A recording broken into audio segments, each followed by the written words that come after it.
If you're over 60 and living with type 2 diabetes or at risk of developing it, you've probably heard this advice more than once. Just go for a walk. It sounds simple enough, right? But the truth is, walking is more than just a casual activity. It's one of the most underrated yet powerful tools for managing blood sugar. The key isn't just to walk more, it's to walk smarter.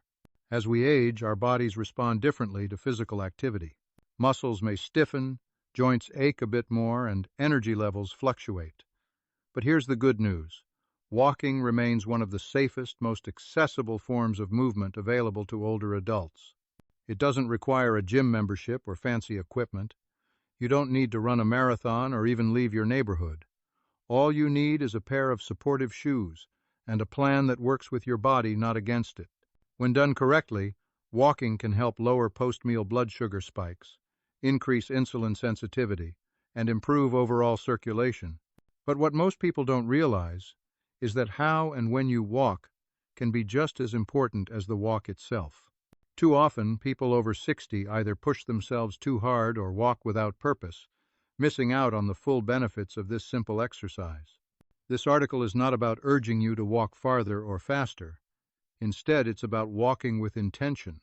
We'll explore how your body processes sugar during a walk, the most common walking mistakes that older adults make, and how small changes in timing, posture, and pace can make a big difference. Whether you're managing diabetes, prediabetes, or simply want to stay active as you age, this gentle guide is designed for you. You'll also learn how walking inside your home can be just as effective as walking outside, especially on days when the weather isn't cooperative. And if you've ever wondered whether you're doing it right, don't worry. We'll walk you through it step by step. By the end of this series, you'll have a better understanding of how to use walking not just as exercise, but as a daily habit that protects your blood sugar, your heart, and your independence. Because at this stage of life, it's not about walking more, it's about walking wisely. When we eat, our blood sugar naturally rises as glucose from food enters the bloodstream. In response, our body produces insulin to help move that sugar into our cells for energy. But after age 60, this process doesn't work as smoothly as it used to.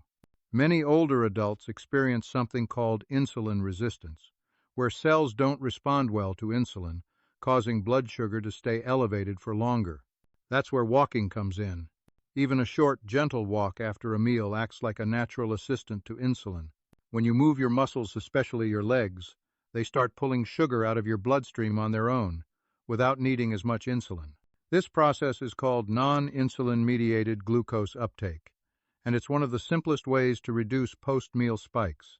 Studies show that a 10-15-minute walk after meals can lower blood sugar levels more effectively than a longer walk done once a day. This is especially important after large or carbohydrate-heavy meals, when sugar levels tend to spike the most. Think of walking as your body's way of sweeping up extra sugar from your bloodstream before it can do long-term damage. But it's not just about lowering blood sugar in the short term. Regular walking improves your muscles' ability to use insulin over time. This means your body becomes more efficient at processing sugar, reducing the risk of developing complications like nerve damage, vision loss, or kidney problems, often associated with long-term uncontrolled diabetes. In fact, the American Diabetes Association recommends walking as a primary form of physical activity for older adults, especially those with joint pain or mobility issues that prevent more strenuous exercise.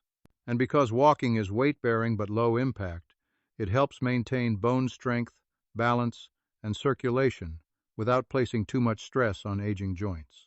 What's even more encouraging is that you don't need to break a sweat or walk at a fast pace to get results. A slow to moderate walk, done consistently and at the right times, can be incredibly effective. It's not about walking harder, it's about walking smarter. In the next section, we'll look at the biggest walking mistakes older adults make when trying to manage their blood sugar and how to fix them. You may be surprised at how small adjustments can completely transform your results. Walking can be one of the best tools for managing blood sugar, but only if you're doing it right. Unfortunately, many seniors unknowingly make common mistakes that reduce the effectiveness of their walks. Let's take a closer look at 5 key errors that might be standing between you and better blood sugar control. Mistake number 1. walking only once a day, usually in the morning. While morning walks are great for overall health, they may not do much to control blood sugar after meals, the times when glucose levels typically spike. A short 10-15-minute walk after each meal can be far more effective in reducing blood sugar than one long walk earlier in the day. Timing matters more than duration. Mistake number 2. Walking too fast or too hard. Pushing yourself too much can backfire, especially if it leaves you feeling lightheaded, sore, or overly fatigued. For older adults, a moderate pace that allows for conversation is ideal. The goal isn't to burn calories, it's to help your muscles absorb sugar from your bloodstream. Gentle, consistent movement beats intensity. Mistake number 3. Skipping walks when the weather is bad. Relying solely on outdoor walks makes it easy to fall off track during rain, snow, or extreme heat. But blood sugar management doesn't take days off. On those days, try walking in place while watching television, going up and down a hallway, or doing laps inside your home. Even gentle indoor movement can make a difference. Mistake number 4. Not walking after high-carb meals. Blood sugar tends to rise more sharply after meals high in bread, pasta, rice, or sweets. Skipping your post-meal walk after these foods means missing a powerful chance to stabilize glucose. Make it a habit to stroll for 10-15 minutes after your biggest or most carb-heavy meal of the day. Mistake number 5. Thinking more is better.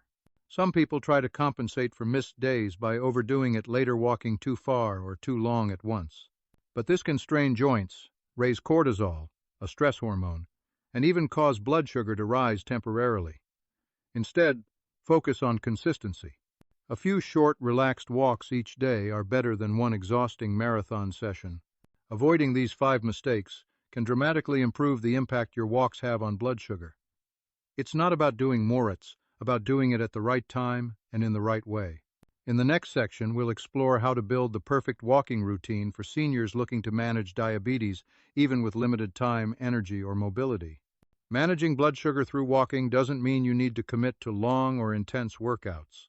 The key is to create a sustainable, enjoyable routine that fits into your daily life, especially after age 60, when energy, joints, and mobility may change. Here's how to build a walking habit that works for your body and your blood sugar. Step 1. Choose the right time, especially after meals. Blood sugar tends to spike within 30 to 60 minutes after eating, especially after carbohydrate-rich meals. That's the ideal window to walk. Aim for a 10-15-minute stroll after breakfast, lunch, and dinner. Even if it's just around your living room or hallway, it helps muscles absorb glucose and lowers post-meal spikes. Step 2. Keep it short and consistent. You don't need to walk for hours. 3 short 10-15-minute walks spaced throughout the day are more effective for blood sugar control than one 45-minute walk. This also makes it easier on your knees, back, and energy levels. If you can't walk 3 times, even once or twice a day still offers benefits. Step 3. Walk at a gentle, steady pace. The goal isn't speed, it's steady movement. A pace where you can talk without getting winded is perfect. This helps your muscles work without putting strain on your heart or joints. If walking outside isn't possible, walking in place indoors or using a treadmill on a low setting works too. Step 4. Make walking part of your routine.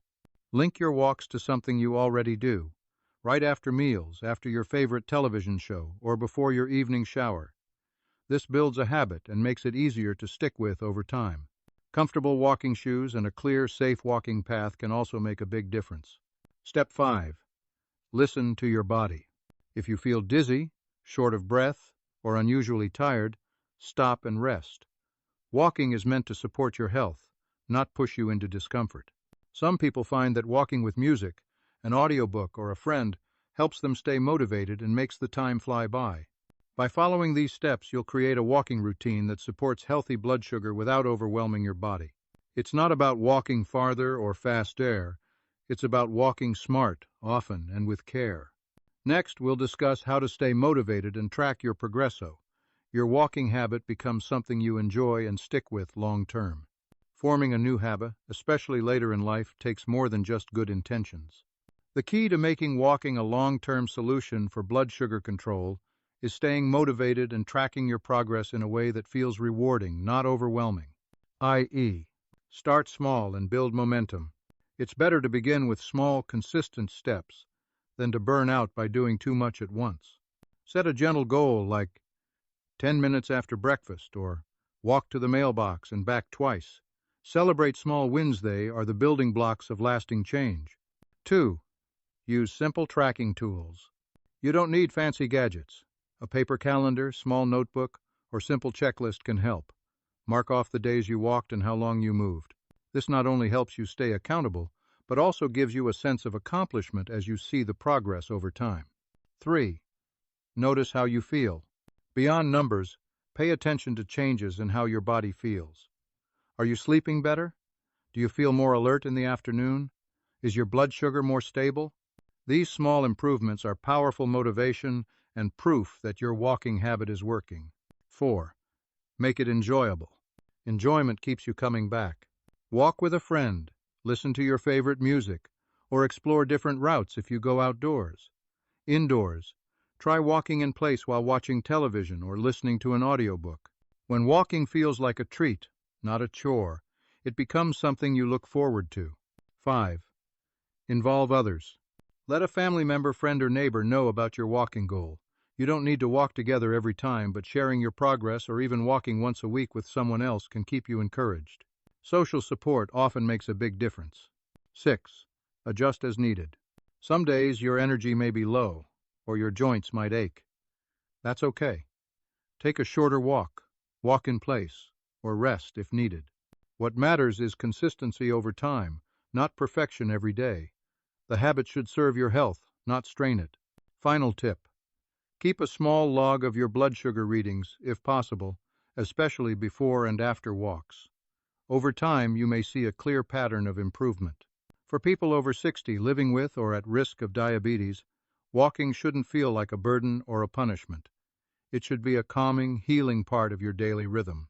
When approached mindfully, walking becomes more than just physical movement. It becomes a powerful form of self-care. Imagine this.